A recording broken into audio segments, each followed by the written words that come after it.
What's up, everybody? Welcome back to the channel. And I told you guys yesterday that I was going to be doing this. So, as you can see, these are all the Raw superstars and media personnel, or whatever you want to call them. So, I'm doing this video because I'm basically going to be giving my thoughts, just like shooting basically, just giving my thoughts and opinions on all of these superstars. And hell, even I'll do the personnel as well. So let's not waste any time. Let's get into it, right into this video. First on the list, we have Akira Tozawa, former Cruiserweight champion and leader of the Ninjas groups on Raw. Obviously, in my personal opinion, this whole gimmick with the ninjas is just pointless, in my opinion. Like, seriously, dog. Like, it's not the worst gimmick. Okay, well, it is a bad gimmick. It's just, for the love of Christ, man. Like, you got a really good superstar in Akira Tozawa, and this is, what you do it for him, man. Like, you give him a ninjas gimmick, you know what I mean? And it's crazy at first that, it felt like the Ninjas gimmick was going somewhere, but then it just turns out that this whole Ninjas gimmick was nothing more than just comic relief. It was nothing more than a segment for the 24/7 championship. Next on the list, we got Aleister Black, former NXT champion. This dude, you can really tell, man, like, the dude has it all. You know what I mean? The dude has, he has the look. You know what I mean? He has the look of a big star. But like I said, a lot of times WWE has not done a very good job with the Aleister Black character. Because when you pair Aleister Black up with Humberto Carlito and you have him, feud with Rollins, and then, you put him in this feud, it just, like, takes away the aura of what Aleister Black was about. And what the WWE has done, they took what was a cool character and just watered it down into nothingness, to be perfectly honest with you. Like, Aleister Black was amazing in NXT. Not only did he have great matches, but he wasn't on the show every week. He showed up every single once in a while. And the best thing about it is he didn't really talk at all. He did little to no talking at all. Not saying he can't cut a bad promo, because he could obviously cut a good promo when given the chance. It's just that the character of Aleister Black, the aura, was cool in NXT. And now, since you're seeing him every single week, since, these feuds he's been in on Raw, it's just they've diminished his character, and it sucks because I really like the Aleister Black character. And even though he turned recently heel, I was excited, but then what happens? You turn him heel, and then what do you do on this past week of Monday Night Raw? You make him lose to Kevin Owens. Now, understandable, you got to give, Kevin Owens some wins, obviously. He hasn't really been doing good himself recently either, but Aleister Black is this heel, and he's supposed to be this dominant heel, and yet he loses to Kevin Owens. All right, now we got Andrade, who was at first Andrade Cien. We all know him. He was in NXT, and a former NXT champion. I mean, this dude was crazy. Also, he was the former United States champion as well. When this guy came onto the main roster, it was actually being reported that Vince McMahon was highly of this dude. But then when you see him, do what he do, and with the way he's been, it's just like, you know what I mean? It's like, it's crazy. And this past week, Zelina Vega is no longer, with Angel Garza and Andrade. And let me tell you something right now. As much as I love Andrade, the Zelina Vega and Andrade pairing was great. Like I said, it was great in NXT. It could have been great. You know what I mean? It could have been great. It's just that Andrade, man, is what it is. Now, I know some people are going to say, well, why should we care about a wrestler who can't really speak enough English?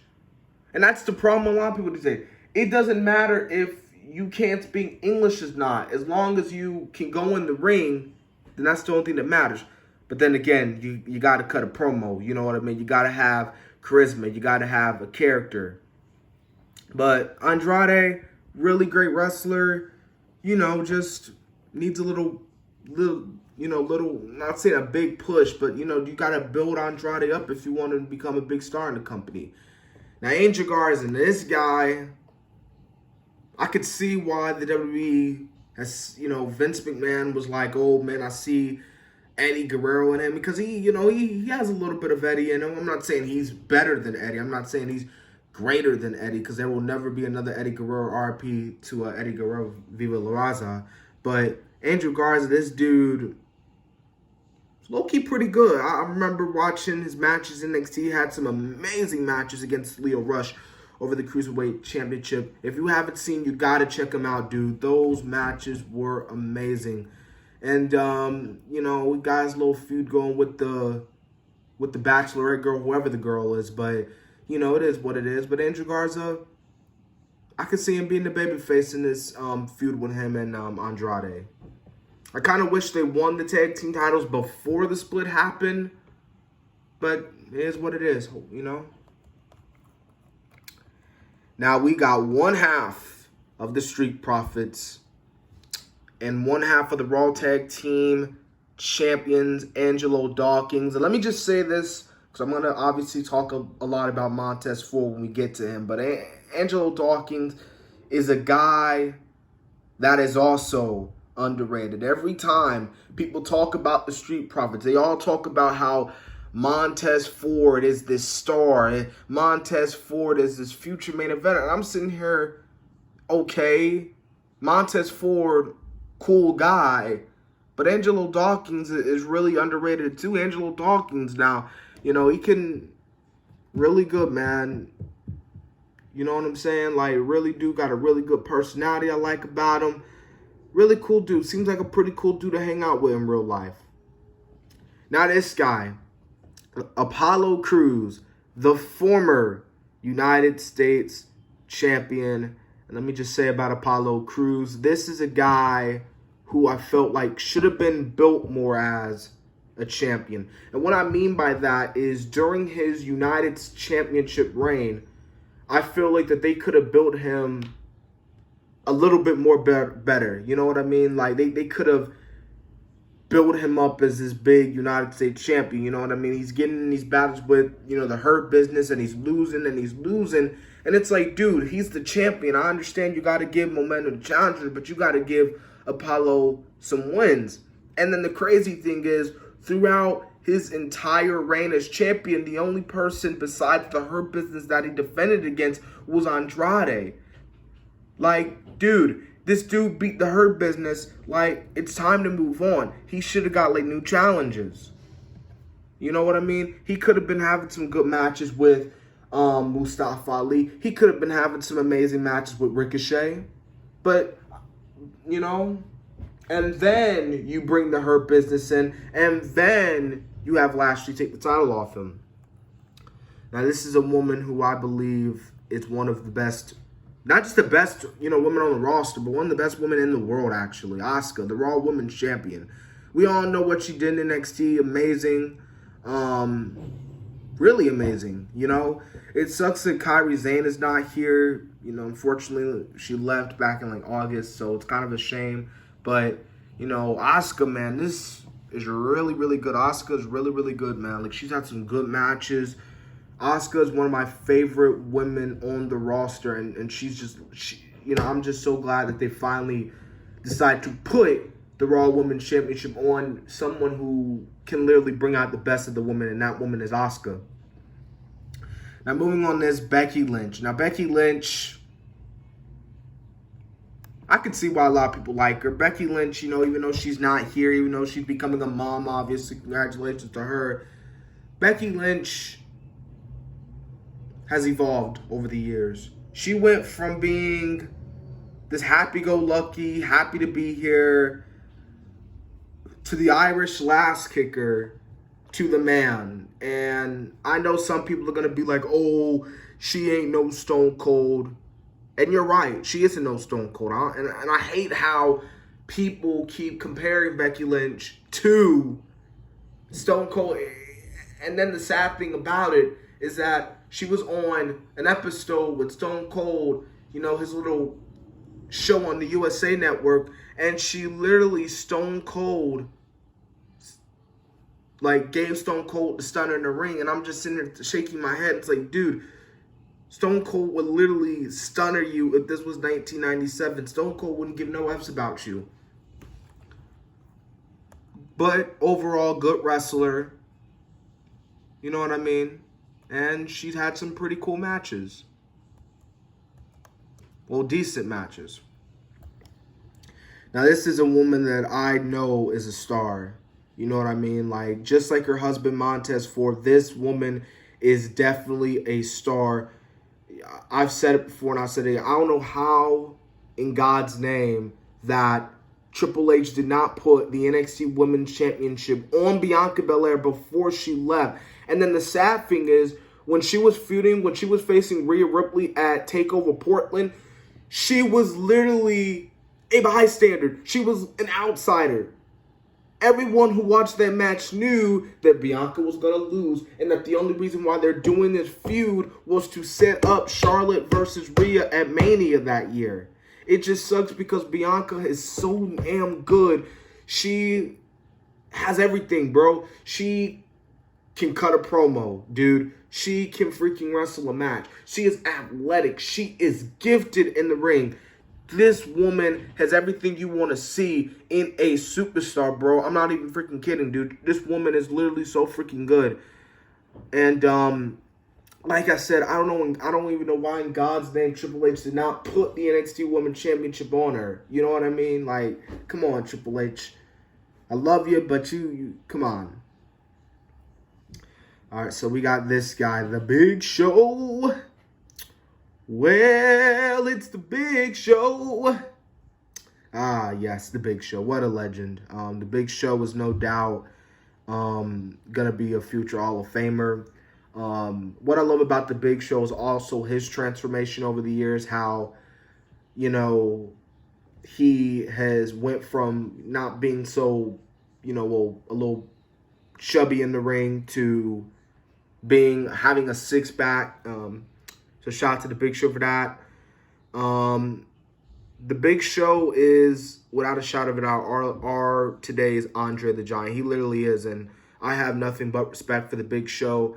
I have everything, you know, like, I have so much respect for The Big Show. Yes, his matches can be boring.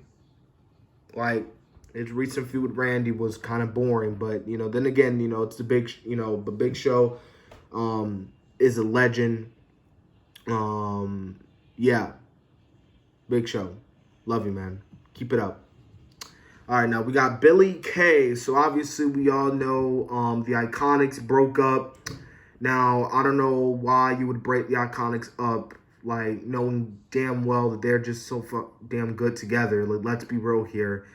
They're good together. You know what I mean? But Billy Kay, I'm interested. Well, not really interested, but, you know, it's going to be weird seeing Billy Kay and, you know, Peyton Royce go their separate ways. Obviously, Billy Kay is going to most likely be the one to get a more star-studded push rather than Billy Kay. But, you know, Billy Kay, man, is pretty decent in the ring. And her acting, man, it's really good. Like, I remember when they got eliminated from the tag team match on Raw a few months ago, and they just went on this fit on Raw, dude, and just the way they're acting and, like, you know what I mean? And it's weird because every time Billy Kay and, you know, Peyton Royce come on TV, oh God, I can't stand them. You know what I mean? So, you know, they play their roles well as annoying heels. You know what I'm saying? Now this guy, Bobby Lashley. Man, oh man, what can I say about old Bobby Lashley? You know, Bobby, you came back And we all thought, I thought that he was also going to begin this big push. He was going to beat Roman, he was going to beat Brock, and he was going to become the Universal Champion at SummerSlam that year. That did not happen. Lashley then went on to, I'm sorry, but the second he lost to Reigns on that episode of Raw, it felt like that he was just going into obscurity. I mean, he and even before he went to the feud with Reigns, it was just that bad. You know what I mean? But then understood because they had to build Lashley up. You know what I'm saying? He had a horrible feud with Sami Zayn. Don't even get me started on the little sister segment. One of the worst segments to Raw. Well, not ever, because cough, cough, Katie Vick, cough, cough. But just a terrible storyline. You know what I'm saying? It's just like when Lashley lost to Reigns, it was like, well, what are they gonna do with Lashley? Because Lashley and Lesnar was the big money match that we all want to see it. So now what Lashley's gonna do? And then Lashley kind of, I wouldn't say he faded into full obscurity, but he went into some obscurity. And then just to make it even worse, Lana, and then Lana coming in, and then Lana just, ruining the feud of Rusev and Lashley. And maybe if Lana wasn't involved, maybe the feud could have been a little bit better. It was just, good Lord, it was just bad. But luckily, MVP came back, and thank God, because MVP was Bobby Lashley's saving grace. Hell, I'll say MVP was Shelton Benjamin's saving grace. Thank God for MVP, and thank God for WWE aligning MVP with Bobby Lashley and building Bobby Lashley back up to that big superstar. And they did it so well that at Backlash, we all were thinking that, man, Lashley might win the WWE Championship against McIntyre. So, shout out to WWE on that one. Good pairing for that one. Now we got the five-time WCW World Champ, Booker T.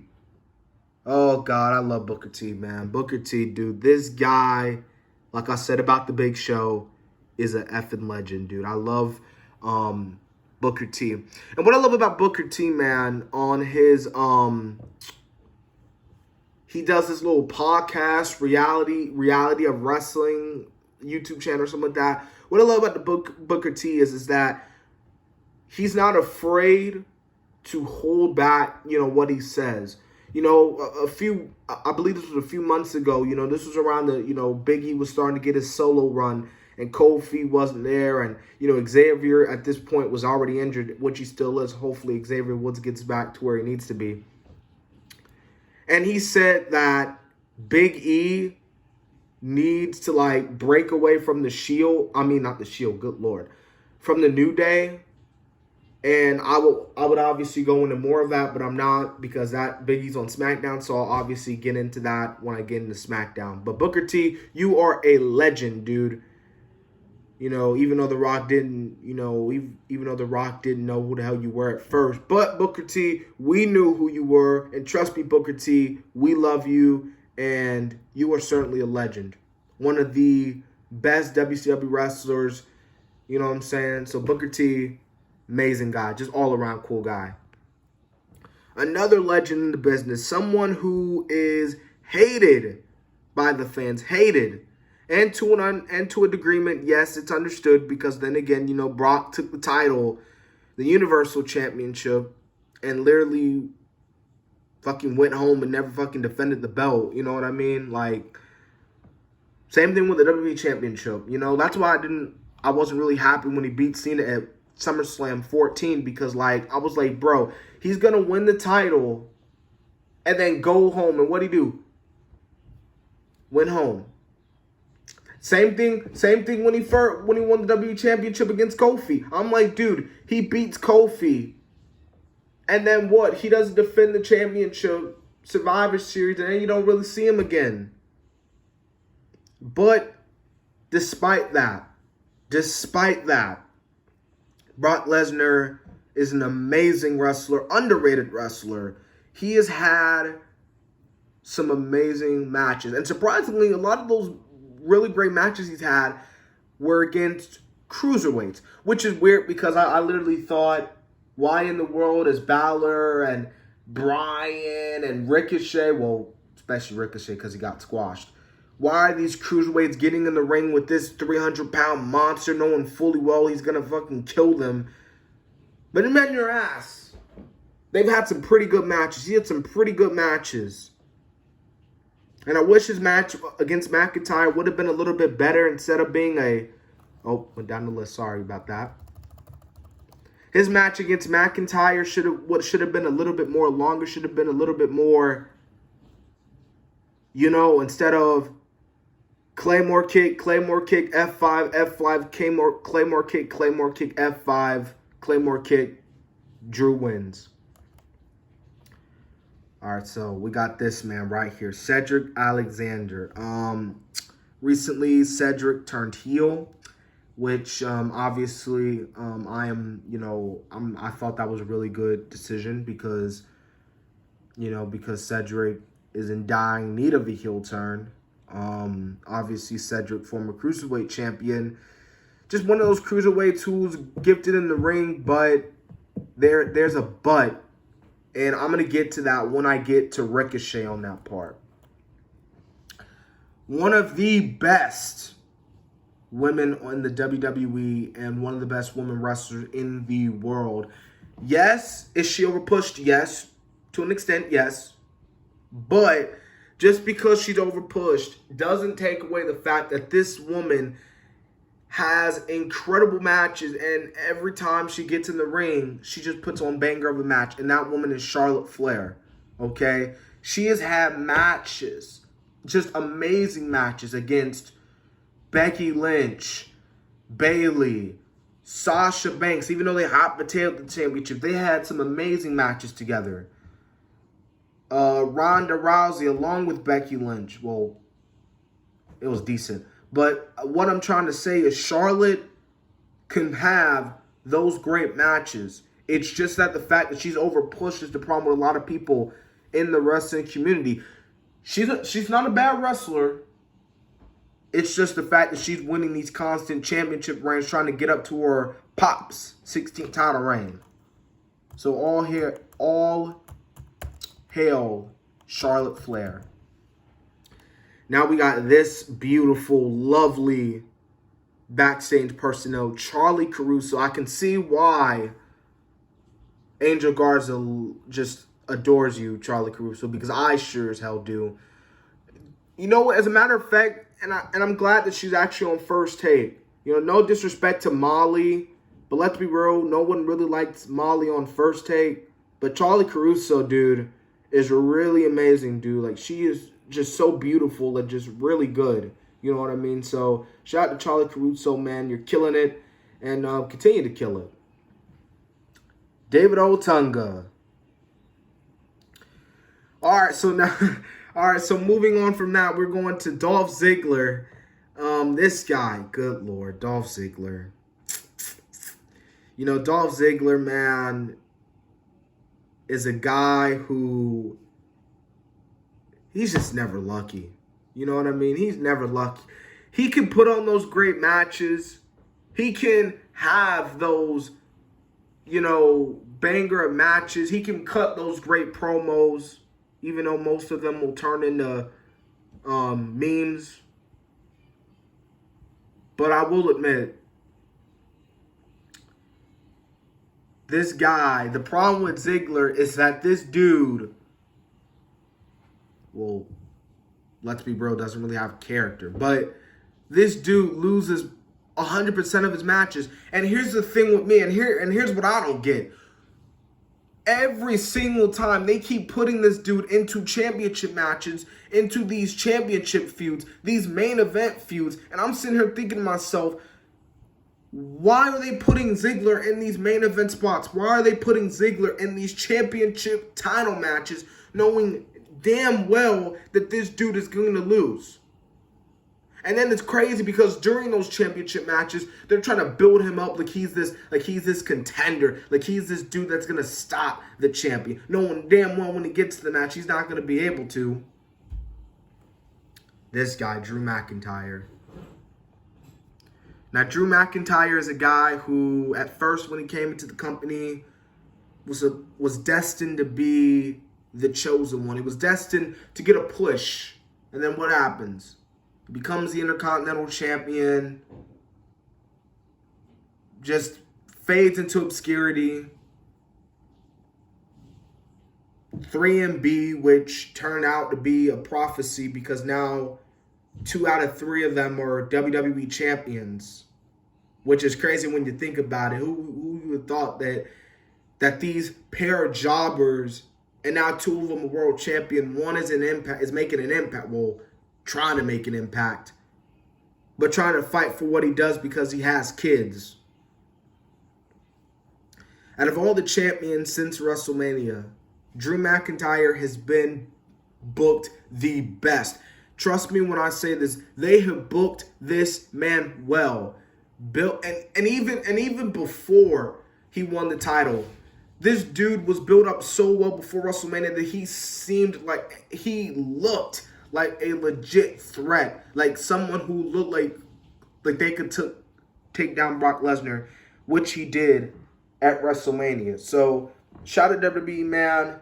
And correct me if I'm wrong here, Drew has not lost a match since WrestleMania. Like, he has not lost a match. So that lets you know that WWE is highly on Drew McIntyre.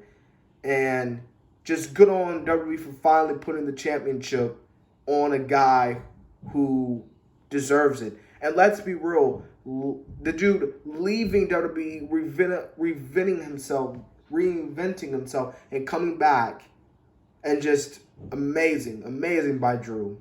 Amazing.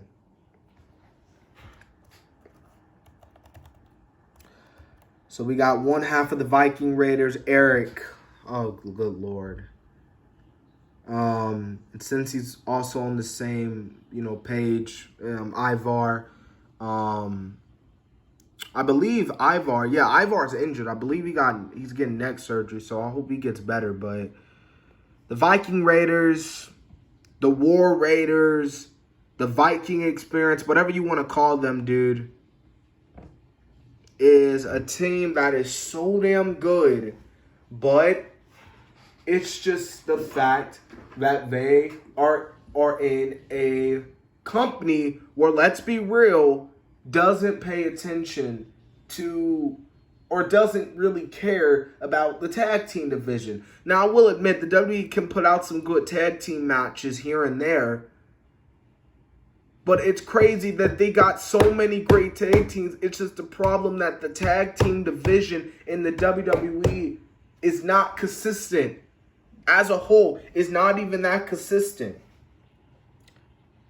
That's why a lot of these tag teams are going to AEW, because AEW freaking cares about, tag team wrestling. The Young Bucks literally said that they want to make AEW the best tag team wrestling in the world. And Eric and Ivar, I hate to say it, well, they could go back NXT and really should never left NXT in the first place. I don't even know what they were thinking. Like, when I heard they were dropping the titles because they had no competition, I'm like, well, dude, you might as well just stay in NXT and put on those banger matches instead of just going on the WWE main roster, Raw or SmackDown, and just not being used at all. Great team, just not being booked well. But let's be real. Just tag team wrestling in WWE is just, it's not good, man. It's not good. Now, this guy, who, it's crazy because when he first came on and he has a little feud with Rollins, it felt promising for this guy. But then over time, he became nothingness, and that nothingness is Humberto Carlito. Humberto Carlito is one of those wrestlers where I'm going to talk about when I get to Ricochet, because Humberto Carlito belongs in this list as well. Now, Jason Jordan, Kurt Angle's son, Now this guy seemed like he was gonna get a big push. I believe he was gonna turn heel on Angle, I believe. And he and Angle were gonna face each other at Mania 34. So it seemed like the future looked promising, but then what happens? Neck injury. So hopefully one day Jason Jordan does make his return, because I just hate seeing a wrestler, especially when you're in the prime of your career and you get hurt. Just hates when that happens. Jerry the King Lawler. Let's be real. This guy is just as much as I hate to say it, because I love you, Jerry Lawler, but the same Jerry Lawler we have now, it's just not the same. From the Attitude Era. That's prime Jerry Lawler. Back when Jerry Lawler was a heel. Back when Jerry Lawler was great. Jerry Lawler, I hate to say it, is just not that great. And I'll say this, since I'm talking about commentators, Jim Ross, I love the guy, amazing in the Attitude Era, but just another commentator who is just, I hate to say it, it's just, he's not the same anymore. It's not the same Jim Ross that we saw, who was freaking went crazy when Undertaker threw Mankind off the cell at King of the Ring. Now, Jim Ross will have his moments, but at the end of the day, he's not the same good old JR that we knew from back in the day. Jinder Mahal, the GOAT. Jinder Mahal, the former WWE champion. This guy, holy crap, man. It's crazy because it's not until I realized when he lost the championship was how good Mahal was actually. Mahal, I don't care what anyone says, Mahal was literally good as a heel. He went out there, he got heel heat. I mean, for crying out loud, people were freaking calling out for Mahal to get buried after he made, I guess, some racial comments against Shinsuke Nakamura during their feud during the summer leading up to SummerSlam. Mahal was getting heat. This guy got heat. And Mahal, just another guy who reinvented himself. I went from not caring about Mahal to actually liking Mahal. And now it's like, I want to see McIntyre versus Mahal. I want to see 3MB in a triple threat match. You know what I'm saying? It's like, it's crazy.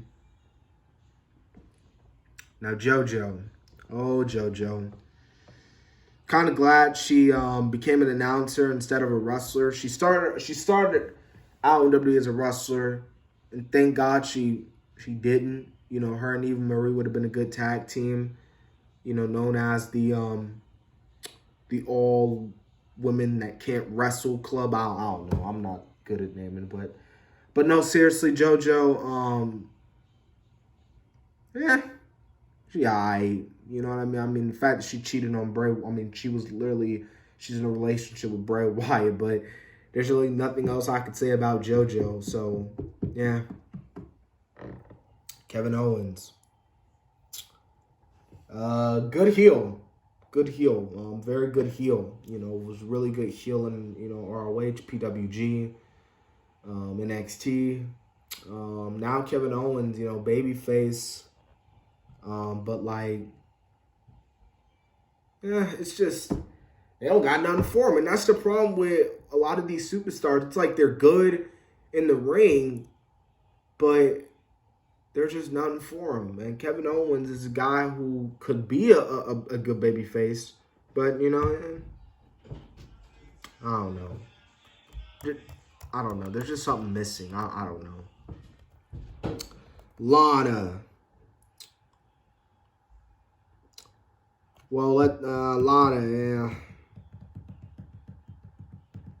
I mean, despite the fact she's getting bullied on social media. By the way, all those people that are bullying on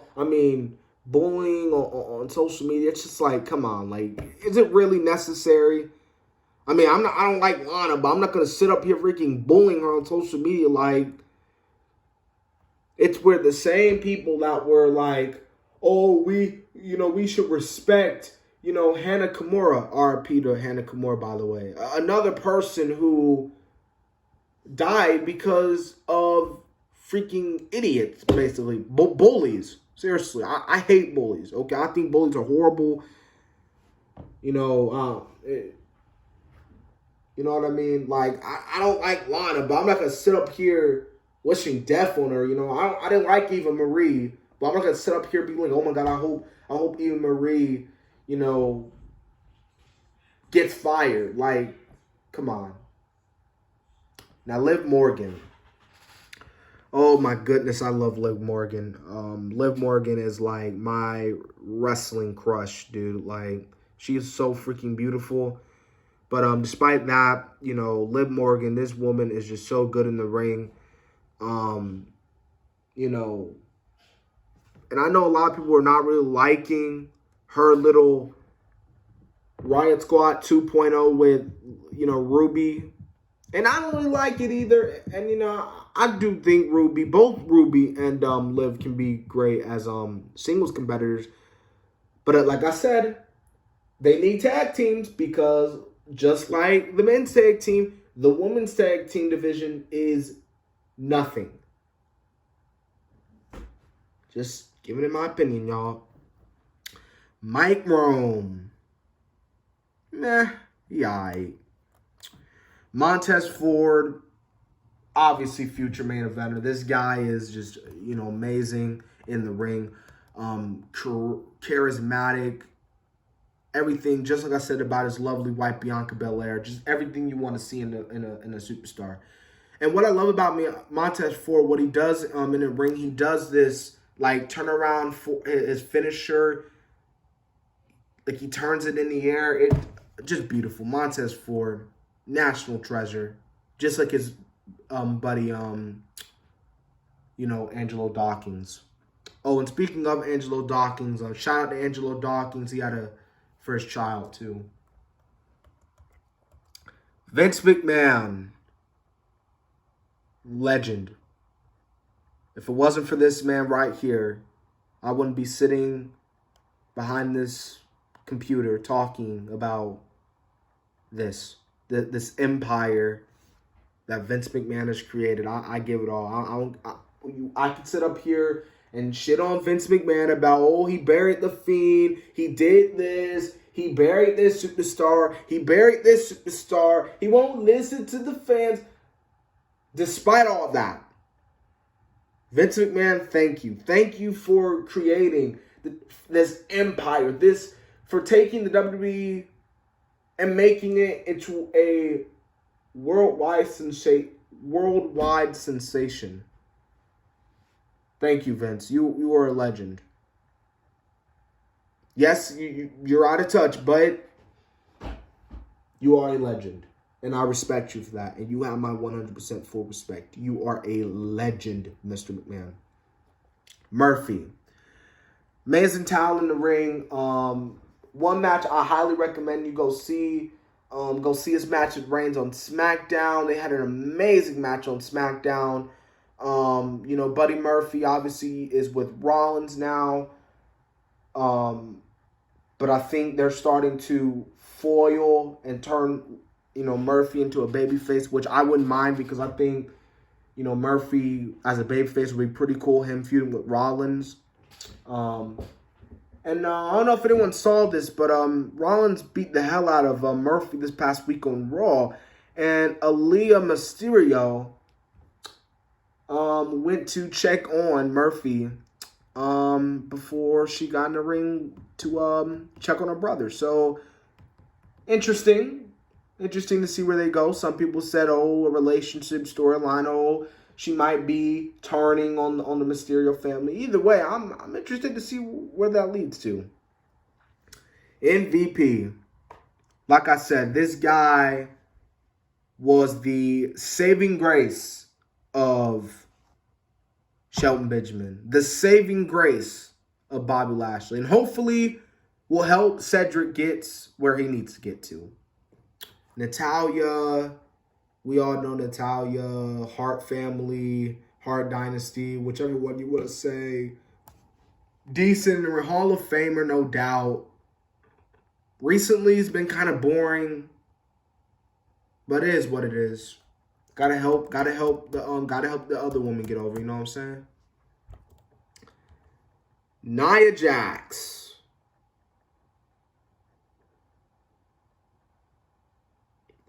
Paul Heyman. Now, I don't know why Paul Heyman's on Raw, knowing damn well he's on SmackDown, but, you know, yeah. Nah, I'm just kidding. But anyways, since Heyman's here, might as well just talk about him. Heyman, legend, ECW legend, the godfather of hardcore. Just amazing manager, and I'm just really good decision with him pairing with Roman Reigns, who is now a heel, which is good. So yeah. Hold on, y'all. Well, Michaela, I'm doing a video. Yeah, sorry about that. I had to talk to my little sister. She needed something. All right. Oh, my Lord. Good Lord. Y'all, I'm sorry about this, everyone. Peyton Royce. She's pretty good in the ring. Pretty talented. Amazing heel.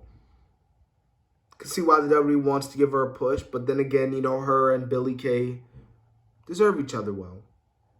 R-Truth. National treasure. This guy is effing funny. And I'm going to get hate for this.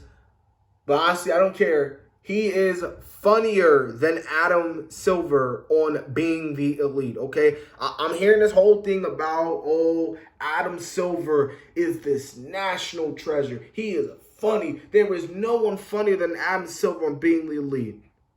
Well, I think I just found the guy that's funnier than him, R-Truth. R-Truth, legend. The only problem I have with R-Truth is the fact that he never really got a chance to get that big push, you know what I'm saying? Especially in 2011. Because in 2011, he was a good heel. He was a good heel. I loved his heel work, his feud with Cena, him pairing with The Miz. Did some great shit together. So, R-Truth, love you, man. Respect. Randy Orton, one of the best wrestlers and one to ever step foot in a wrestling ring.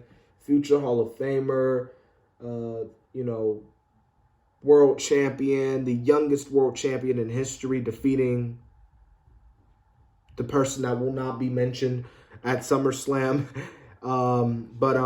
This dude, legend. You know, it's weird because I'm going online, people saying, oh, he's overrated, but I'm thinking, overrated? Dude, Orton is literally everything you would want in a wrestler. Charisma, you know, characteristic, cuts great promos, can tell a good story in the ring. Just overall legend. Love your Randy Orton. And, you know, thinking about it, even though Edge is unfortunately injured, his feud with Edge really brought Orton back to life. Because let's be real here, Orton wasn't doing shit before he got the Edge. And then after his feud with Edge, it's like the feud and Orton really got back to where he needed to get. Back to the legend killer, which we all know and love. One of the greatest cruiserweights all time. WCW, you look at it. And even WWE. Rey Mysterio Jr., whichever one you want to call him. This guy is a legend. I love Rey Mysterio. Amazing in the ring. You know, just overall amazing. Rey Mysterio, he may not be the toughest guy. He may not be the biggest guy. But he can damn sure put on a great match. Ricochet. Now, I've been saving this one up because Ricochet is a guy who a lot of people have been saying has been underused. And to an extent, you're right, he has been. But the thing with Ricochet, and then I have a similar problem that I have with Cedric and Apollo, is that these guys can go in the ring. They can put on great matches. Like, you go tell them, hey, put on a 5-star match. They'll go out there and they'll put on a 5-star match just like that. But the problem with guys like Ricochet is that the guy has no character. The guy can't really cut a promo. How are you supposed to build Ricochet up as this superhero, as this superstar, when the guy is only known for doing flips and kicks? What about his promo ability? What about his charisma? What about his character? As much as I love Ricochet and he was good in NXT, even in NXT, he didn't really cut a really good promo. You know what I'm saying? Like, Ricochet was bland. He's bland. So, yeah, that's my opinion on Ricochet and most of these guys here. We can praise them, but just your wrestling ability alone is not going to get you over in the ring. I don't care how many super kicks. I don't care how many flips and kicks you are. You know, most people fucking tuning into a fucking spot. Like, they turned it into a spot fest most of these days, which I hate. But when you have no character and you can't really gut a good promo, how are you supposed to get over to me saying that this guy is a main eventer? Riddick Moss.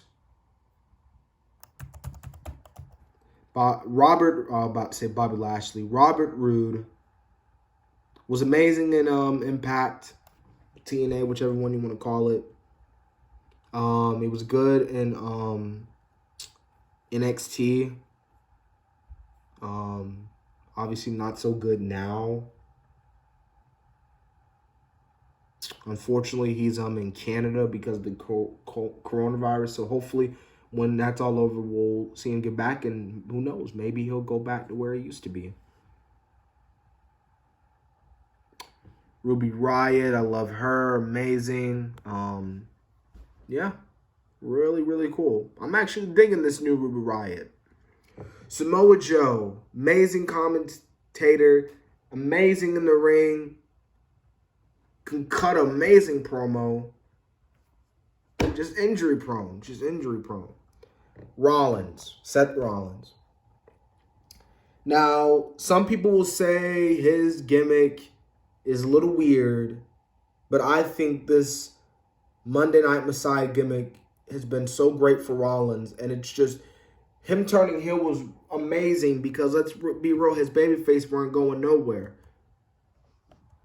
Shane McMahon, legend, one of the most likable ones out of the entire McMahon family. Love this guy, and I know some people won't agree with this, but I think if there's anyone who deserves to take over the company, it's Shane McMahon. Because Shane McMahon, it just makes sense because he's the son of Vince McMahon. But then again, people are going to use the same thing for Triple H. Well, you know, he does well in NXT. Okay, that's good. Triple H can still do his thing in NXT, and Shane can do his thing in the WWE. And if if he wants to, his sister can join him. And if she won't, and if she doesn't want to, then oh well. Let her be then. Shayna Baszler, amazing MMA fighter, amazing NXT champion, even though she held it forever. Can't really cut a promo. Promos are kind of boring. I mean, don't get me wrong. Like she can like legit hurt you in the ring. Like she looks like she can legit beat the hell out of you. But promos, yeah, they're not so good. Shelton Benjamin, underrated as hell. It sucks because it took for him to have a match with Michaels. For Jim Ross, Jesus Christ, I am botchy today. Jim Ross's iconic quote, one of his iconic quotes. Oh my God in heaven. It's like, dude, Shelton Benjamin is underrated. You know what I mean? Amazing guy. So like I said, MVP is this guy's saving grace. Stephanie, man, really pretty cool. Role model for kids, and love what she does. Titus O'Neil, another role model. Love what he does. I hate to say it, not that really good in the ring. But overall an amazing guy, and just when Titus O'Neil retires, when he's done with wrestling, No doubt about it. He's gonna get that counter award, no doubt. Triple H, love what he does for NXT, even though he doesn't really sign a lot of homegrown talent. Most of the talent he signs is indie people, indie wrestlers. But hey, you gotta please them. You know what I'm saying? No, but in all seriousness aside, Triple H, all around great wrestler. Even though I do agree with the Undertaker that Shawn Michaels is better. But yeah, Triple H, respect, bro. Vic Joseph, yeah, I on commentary. He ain't the best on commentary, but he's decent. Zelina Vega, amazing manager. Love what she does and just all around beautiful. I can see why Aleister Black, wants her and is dating her and married to her. Well, guys, as you all can see, I just went through the list. That is my WWE Raw roster review. I just gave you all my thoughts on every single person on the Raw roster. Tomorrow I will be doing SmackDown, so expect that video to come out most likely either tomorrow afternoon or tomorrow night. Now, you guys have a wonderful rest of your day.